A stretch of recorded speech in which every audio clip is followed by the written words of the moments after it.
Good morning, children. Welcome again in this biology class of diversity in living world. Now, the subtopic is three domains of life. Now, this three domains of life concept was first given by Carl Woese and others in 1969.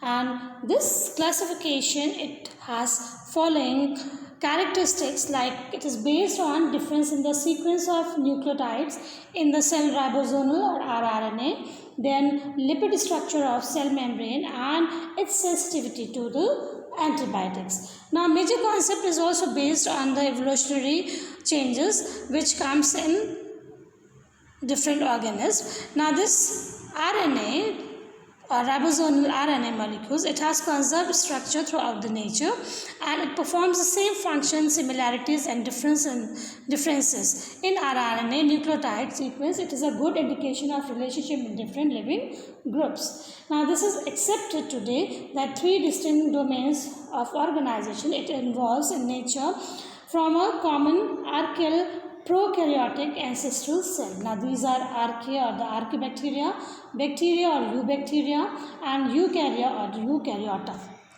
Now come to domain archaea or the archaebacteria. So what are the characteristics of these archaebacteria?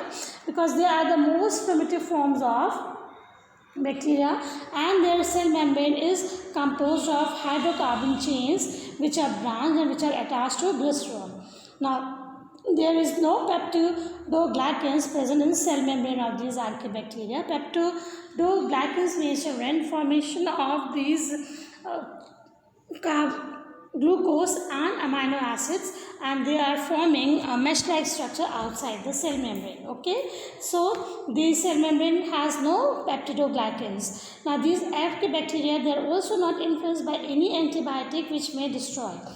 Now their rRNA is unique and they are much different from the bacterial rRNA, and these bacteria they live in extreme environment. For example, methanogens, halophiles and hyperthermophiles. Now domain bacteria or eubacteria, now their cell membrane they are composed of fatty acids which are unbranched and again they are attached to the glycerol. Now this bacteria their cell wall is made up of or it is formed of peptidoglycans. Now these bacteria they are very sensitive to the antibiotics, that means they can destroy by antibiotics. Now naked DNA they are present in the whole cytoplasm, cell cytoplasm. Bacterial RNA it is also unique in eubacteria and they are distinctly different from RNA of archaea and eukarya. Now bacterial ribosomes they are 70S types. Examples: eubacteria it includes the mycoplasma, cyanobacteria the blue-green algae, gram-positive and gram-negative bacteria. Third domain is eukarya or eukaryota. Now these eukaryote or eukaryota they have the cells which have organization. Now this cell membrane it is composed of protein, lipid protein layer in bacteria as in bacteria. Now cell wall is absent in animal cell whereas it is present in plant cell, and peptidoglycans it is not found in cell wall. Now these eukarya they are resistant to traditional antibiotics. Now hereditary material they are formed of nucleoprotein fibers which are composed of DNA and basic proteins are the histones.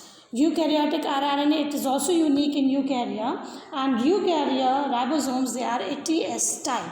Now these eukarya they are divided into four kingdoms. Kingdom Protista which includes slime molds, euglenoids, algae and protozoans. Kingdom Mycota which includes Phycomycetes, Zygomycetes, Ascomycetes, Basidiomycetes and Deuteriomycetes. Kingdom Plantae which includes bryophytes, pteridophytes, gymnosperms and angiosperms, and Kingdom Animalia which includes all animals. So let us study in detail about the archaebacteria or the archaea. Now as I told you children, this archaebacteria they are a primitive group of bacteria. They are very ancient bacteria. They are most ancient bacteria and it is believed that they arrived on this earth or they evolved on this earth billion of years ago when the conditions of the earth were hostile. Now they have survived unchanged, and still they live in extreme environments like Great Salt Lake, Dead Sea, sulfur springs, and volcanic wells. Now these archaebacteria, they are also known as evolutionary relics or living fossils. The general characteristics of archaebacteria, which you have already read, but let us study in detail, that their cell wall is non-cellulosic in nature.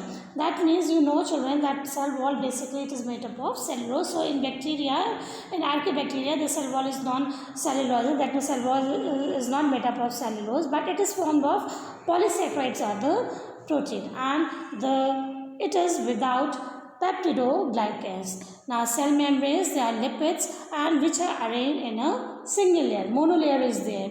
Now these lipids, they have long branched hydrocarbons chains which are linked to glycerol and which makes them unable to form or to tolerate these extreme conditions of heat and acidity. Now archaebacterial ribosomes or rRNA, it has different sequence of nucleotides as compared to the true bacteria. The classification of bacteria, so on the basis of the metabolic activities, on the basis of habitat, these archaebacteria, they are divided into three groups: methanogens, herophiles, thermoacidophiles. Now come to methanogens or methanogenetic archaebacteria or methane producers. Now these methanogens, they are obligate anaerobic autotrophs.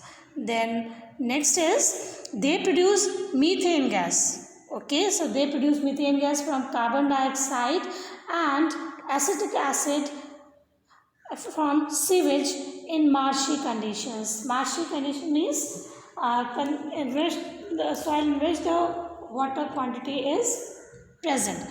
Okay, so this carbon dioxide, it mixes with the hydrogen and forms the methane and water. Then this acetic acid, it gives decompose and it gives methane and carbon dioxide. Now this methane gas, it is the main constituent of the greenhouse gases and it leads to global warming. Now they are also found in marshes, bogs, swamps, and in the rumen of cattle like cows and buffaloes. Children, you know that digestive system of cattle, it is different. There are special segments, and in which one of the segments is known as a rumen, in which the food of the cattle, it gets stored because they take the food as a whole. Okay, and after that they perform the process of cuddling. Okay, so this is the rumen. It is also found in the rumens of the cattle. And methanogens, it helps in the fermentation of these cellulose because they do not decompose the organic matter, but they utilize the end product of this decomposition. Now halophils or halophilic archaebacteria or salt lovers. Now these are aerobic or the facultative anaerobic heterotrophs. Now these bacteria, they live in saline environment like in salt lakes, marshes, brine or salt solution. They are also present in salt rich soil where concentration varies from 2.5 to 5.0 m. Now they have intracellular salt concentration also, and their enzymes and ribosomes, they only function at high concentration salt solution. Now they have special photoreceptor pigment, and that is known as the bacteriorhodospin. Now due to the presence of this bacteriorhodospin, these halophiles, they become purple or they become abundant from the solar energy in the strong sunlight. Or this has three main purposes: that it protects halophiles from the strong solar radiation, and it also helps in the manufacturing of ATP. Then ATP is synthesized during this period. It is used under different conditions of oxygen stress. Now these bacteria, they are chemoautotrophs. That means they utilize energy rather than the solar energy. They utilize the chemical energy and they get the food from chemicals. For example, Halococcus halobacterium. The thermal acidophiles or thermoacidophilic archaebacteria or heat or cold lovers. So previously we was learning about the salt lover bacteria. Now these are the heat and the cold lover bacteria or the archaebacteria. Again, they are aerobic or facultative anaerobic chemoautotrophs. Aerobic and anaerobic, children, you must know about these aerobic and anaerobic, that is in the presence and in the absence of oxygen. Now they are adapted to live in hot and acidic medium. So these bacteria, they are adaptive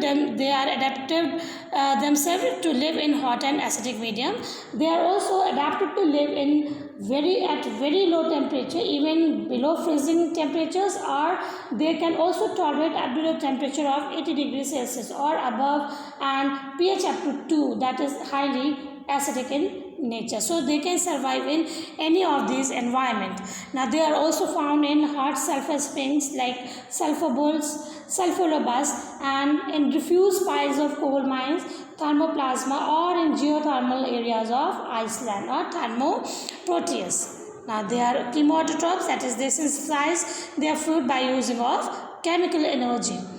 Now under aerobic conditions, these bacteria, they oxidize sulfur to sulfuric acid, like see here, sulfur in the presence of water and oxygen, it gives sulfuric acid plus energy. And under anaerobic conditions, this sulfite is reduced to hydrogen sulfide.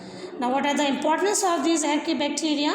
Now methanogens archaebacteria, they are used in the production of gobar gas from cow dung and sewage to be used as a cooking gas. So you know that nowadays gobar gas is more prevalent. So it is formed from the cow dung and sewage as a cooking gas.